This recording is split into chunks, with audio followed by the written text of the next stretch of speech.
ഇന്ന് നമുക്ക് സ്ക്വയേഴ്സ് കണ്ടുപിടിക്കാനുള്ള എളുപ്പവഴി നോക്കാം. അതായത് 15 ഇൻറ്റു 15 ചെയ്യാൻ ഒരു എളുപ്പ വഴിയുണ്ട്. ലാസ്റ്റ് വരുന്ന 2 ഡിജിറ്റുകൾ 5 ഇൻറ്റു 5 25 ആയിരിക്കും. ഇവിടെ വരുന്ന ഈ നമ്പർ, അതായത് ഇവിടെ ഒരു നമ്പർ വരണം. ആ നമ്പർ എന്ന് പറയുന്നത് 1 കഴിഞ്ഞുള്ള അടുത്ത നാച്ചുറൽ നമ്പറാണ് 2. അപ്പോൾ 1 ഇൻറ്റു 2 2. അങ്ങനെ 225 ആണ് 15 ഇൻറ്റു 15. അപ്പോൾ 25 ഇൻറ്റു 25 എന്തായിരിക്കും നോക്കാം. 25 ഇൻറ്റു 25 കാണാൻ 5 ഇൻറ്റു 5 ലാസ്റ്റ് വരുന്നത് 25.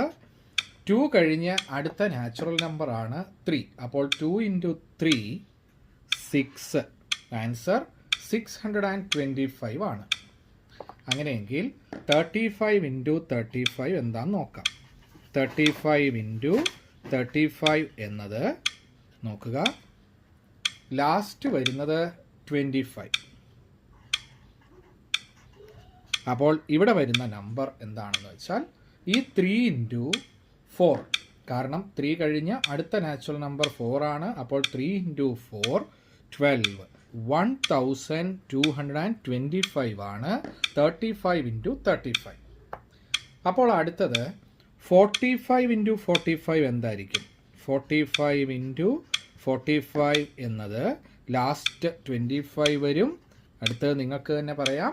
Yes, 4 into 5. അത് കാരണം 4 കഴിഞ്ഞുള്ള നാച്ചുറൽ നമ്പർ 5, അത് മൾട്ടിപ്ലൈ ചെയ്യുമ്പോൾ കിട്ടുന്നു 20. അങ്ങനെ 2025 ആണ് 45 ഇൻറ്റു 45. അങ്ങനെയെങ്കിൽ 95 ഇൻറ്റു 95 എത്രയായിരിക്കും?